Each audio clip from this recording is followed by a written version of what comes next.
Momen mantan Panglima Andika Perkasa temui Ida Dayak yang sedang makan. Salah tingkah sampai colek 9 kali. Nama Ida Dayak belakangan ramai menjadi sorotan lantaran menyelenggarakan pengobatan alternatif secara gratis di area Kostrad Cilodong, Kota Depok, Jawa Barat, Senin tanggal 3 April tahun 2023. Dilansir tribunwow.com, Ida Dayak tersohor lantaran dikabarkan mampu mengobati berbagai macam penyakit, mulai dari patah tulang, saraf kejepit, hingga menyembuhkan bisu dan tuli. Rupanya sosok tabib tersebut turut menarik perhatian Jenderal TNI Andika Perkasa yang sempat menghampiri dan mengobrol dengan Ida Dayak. Pertemuan keduanya direkam dalam bentuk tayangan video dan viral dibagikan di media sosial. Satu di antaranya adalah akun Instagram @terang_media, Selasa tanggal 4 April tahun 2023, yang menunjukkan sosok Ida Dayak saat sedang makan.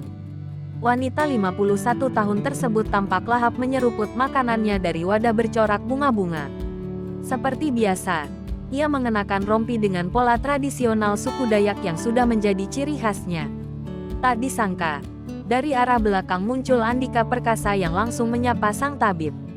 Kemudian, Andika Perkasa duduk berjongkok di samping wanita tersebut. Ida Dayak langsung mencolek bahu sang jenderal dan menyarankan agar duduk di kursi. Ida Dayak kemudian berkali-kali mencolek lutut sang jenderal yang berada di sampingnya sembari tertawa. "Setiap hari sampai jam berapa kerjanya?" tanya Andika Perkasa. "Ya tergantung, kalau capek istirahat," jawab Ida Dayak.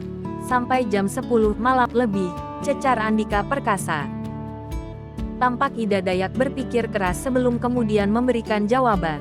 Orang di dekatnya yang diduga rekan Ida Dayak membeberkan bahwa pengobatan yang dilakukan bisa melebihi pukul 10 malam.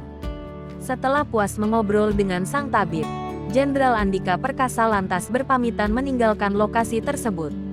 Dilansir dari tribunnews.com, Ida Dayak lahir pada tanggal 3 Juli tahun 1972 di Pasir Belengkong, Kabupaten Pasir, Kalimantan Timur. Sebelum terkenal seperti sekarang, Ida Dayak kerap menjajakan jasa pengobatan alternatif dengan cara berkeliling dari pasar ke pasar. Uniknya, Ida Dayak mengenakan pakaian adat serta aksesoris khas suku Dayak setiap kali praktik. Selain di Kalimantan, Ida Dayak pernah melakukan pengobatan hingga ke Sumatera, Sulawesi dan Papua.